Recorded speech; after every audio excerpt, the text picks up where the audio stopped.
Hello everyone, it's Julie from Camelia Crafts Designs. Welcome and welcome back. It's Saturday, so I'm here with another quick project. And today I've got this little notebook for you. I've made this using a couple of sheets of 6x6 papers. Well, it's 2 sheets for the actual book, and then I've used a bit more for tags. But whatever tags you use is entirely up to you.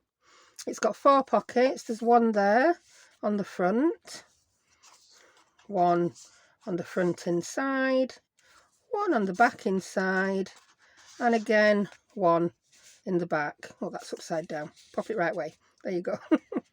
And it's got 24 pages, and I've just used cream copier paper because I've got loads of it that I know I'm never going to use. I bought it to try out printing my digitals on, and I didn't like it. It made them all look a bit dark and yeah, just dark and dull. So I didn't get on with that. So let's show you how to make it. Right, this one I'm using some Tim Holtz papers for. These are not actually 6x6s. These were a 12x12 sheet. If you know Tim Holtz papers, you know there's quite a few pages in that you can divide up into 6x6s. So if you don't have 6x6s, you can still do it.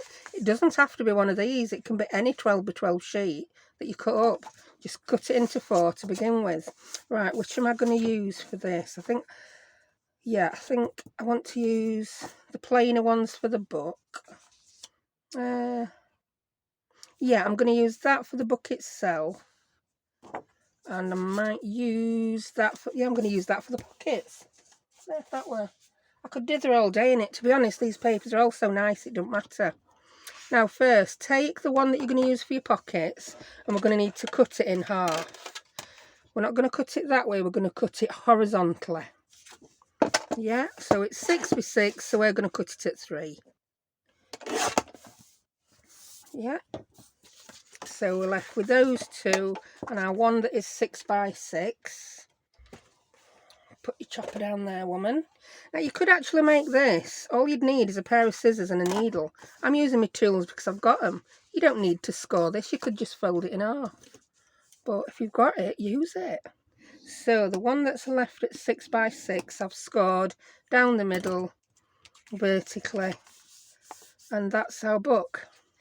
I'm then going to score both these down the middle. I mean, I suppose I could have scored them before I cut them. It didn't really matter, did it? Or if you've not got a scoring board, just fold them in half. Right. I'm not going to ink this one because it just takes time. You get the idea without inking. So I'm going to fold that in half. Same with that one. Make sure I've got them right way up. And which one? I think I'll put that on the front. Now, if you can see, it's not going to go right to that edge, which is a good thing, because inside it's going to be just short. In fact, I will ink this so you can see it better. It's going to be just short of that crease, which is what we want. Yeah, can you see? I'll ink the inside of the crease. Right, see better. So that we can then fold the book and these pages aren't going to get in the way. It's so simple, it's untrue. So I'm going to grab some glue. There we go. I'm going to use my art glitter because it dries nice and quick. Make sure I've still got this right way up. And I'm just going to glue that right hand edge because it's going to go in front of book, and that edge, the bottom edge. Yeah, it's the bottom. It's not an edge. Well, it is an edge. Then, to make sure I get this on correctly, I'm going to put that on the inside. Slide it up to where I want it. Make sure it's straight. Then I'm going to put that one down. Yeah? That's just to make sure I didn't smear glue anywhere I didn't want it. So there we have our pockets on the front. Yeah? Then you can just peel that one back and put glue down there and along the bottom. Just going to turn it to make my life easier. Ooh, that was wobbly. Wibble wobble. Jelly on a plate. Get that if you have any squidgage. And then we're going to do exactly the same with this other piece on the back. So again, make sure it's right way up. That's it.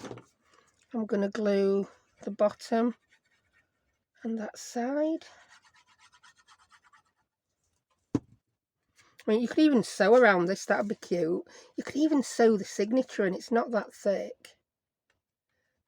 That's how I want it. Yep, that's nice and straight on front. Well, on back, shall we say. Turn it over. Then I'm going to do again the bottom and up that side.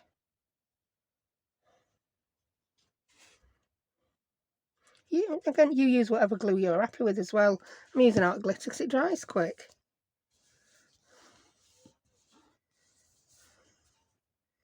Make sure it's all. So there you have. That's your cover for your journal with the pockets. Right, I made the pages using. Now, in the UK, we've got A4, and Europe and other countries who went metric.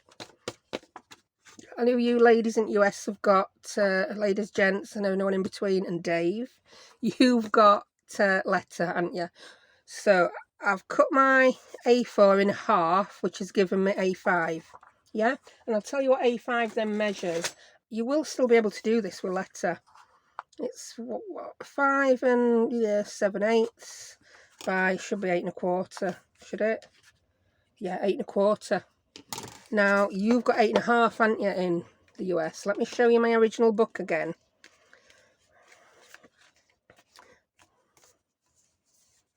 Yeah, that's, what am I talking about? It's not the 8 1/2 side that's going to matter, it's the 11, isn't it? Yeah, it's 11 high and we've got nearly, ours is nearly 12. Right, well, can you see how close I've got it to the edge? What would happen if you made this with letter paper is it'd just be a little further down, yeah? So it's not a bother. Look at me explaining all wrong side of paper. The 8 1/4 side doesn't really matter because I'm going to cut some off. Right, so all I've done now is I've got my 6 sheets of copy paper. I'm going to place that inside my book, just short of the edge of that pocket. And then I'm going to fold it over. And I'm going to make sure it's just short of that edge as well. Then I know it's going to fit. My pages aren't going to stick outside. So there's no real measuring to do with that, having just waffled on for 5 minutes about paper sizes. Crazy lady. Then I'm going to bring my chopper back and I'm going to put it in like so, and I'm going to cut up to there. Oh, don't crinkle it, woman, don't crinkle it. So that's that. Now if that takes a little bit of the front pages off, it takes a bit off. Because you know how when you fold things over, the middle pages stick out more? Cutting it like that seems to eliminate all that. And I'm going to turn it upside down, because that wrinkle can go back then. It's only slight. It's only slight. And that then is your signature. How easy is that?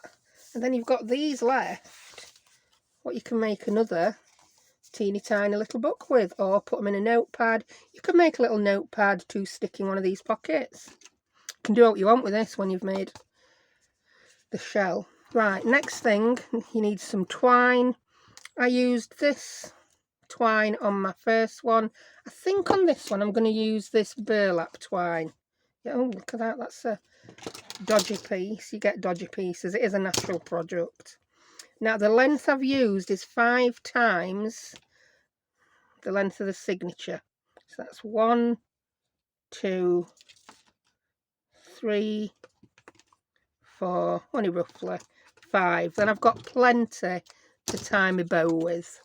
So I'm going to try and thread this through my needle. I may have to swap to a needle with a bigger eye. Now I've changed my mind about the thread I'm using. Yeah, definitely. That's not going to do it, is it? So I've got a bigger needle with a bigger eye. There we go. So that's that.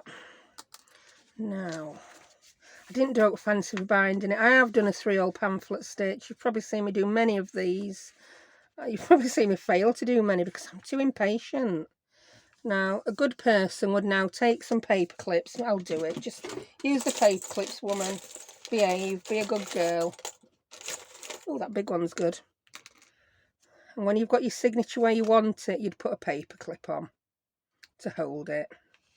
Yeah, that will hold your paper where you want it. I'm going to take my brad awl, which again, you could just use a big needle, a pokey tool, anything you want. And I'm going to poke a hole. I want it to come out just above where that pocket is. So it's slightly above the middle. I'm doing this, just slightly.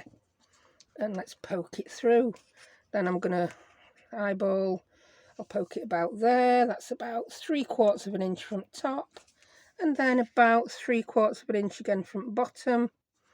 Eyeball it. There we go. Then, because I want my string to tie on the outside, I'm going to go in on this hole on the outside through to the middle. See, even with clips, it doesn't line up for me. So, pull a fair bit through. I want to leave enough string to wrap round twice and tie on this outside. So that's one to there. That should be enough to tie. So then you want to go in. Don't matter whether you do bottom or top, as long as you go through. Back to the outside. Then back in that hole that doesn't have any thread in it yet. Where's it gone? There it is. My hands aren't the steadiest today. I really shouldn't be doing this. It hasn't gone wrong yet. So I always end up having to go through the outer bit and then the pages. Don't bother me. You still get the same result. That's why I don't usually bother with clips, because even with them I end up doing that. I'm going to take the clip off now. Also, I don't like how clips can sometimes mark your paper. And then I think I'm going to need a bit more pulling through. I'd left a little bit too much. So if in doubt, use more thread than you need, and you can always trim a bit off. Then we want to go back through this hole. Try not to sew through twine. World's not going to end if you do. And ideally come out on the other side, but again, if you don't, you can always pass it under there when you've done. Right, that's that sewn. Are our strings about the same length? Oh, by George, I think I got it. Not much difference. So then make sure it's all nice and tight. I'm just going to tie one knot. That's all we'll need. It's not War and Peace we're binding. It's a teeny tiny little notebook. Then you wrap that one round like that one round like that, and you can sew it. Sew it, tie it. Do I even know what I'm on about today? And there we have a little notebook. And all I did for filling the pockets was just cut up another piece of my 6x6s. So I'll just grab one now and make some little tags. You can put any that you've already got pre-made in. I made mine 2 inches wide because my book's 3 inches wide. I did take a little bit off because I made one sideways tag. So I cut that at 4. Then I'll cut that again at 2. Then I'm just going to cut a little piece off the top of that. But how you do your tags is up to you. Oh, that'll make a cute little ticket now, won't it? How cute is that? So there I've got 4 tags. And I'm going to pop one in there. And tie it one more time. Pop one in there. That's a nice plain one. There. And then again on the back. And there we have it. And that was all done with 3 pieces of 6x6 paper and 6 sheets. Well, 6 sheets of A4. So if you start with 3 sheets of, wrap it another time if you tie it. Yeah. If you start with 3 sheets of A4 or letter, that will give you the same 24 pages that I've got in these. So that's it, nice and easy. Cute little 3x6 inch notebook with 4 pockets. You can put that in any project or use it as a Happy Mail standalone. So I hope you enjoyed that. Thank you very much for joining me, and I will see you next time. Bye.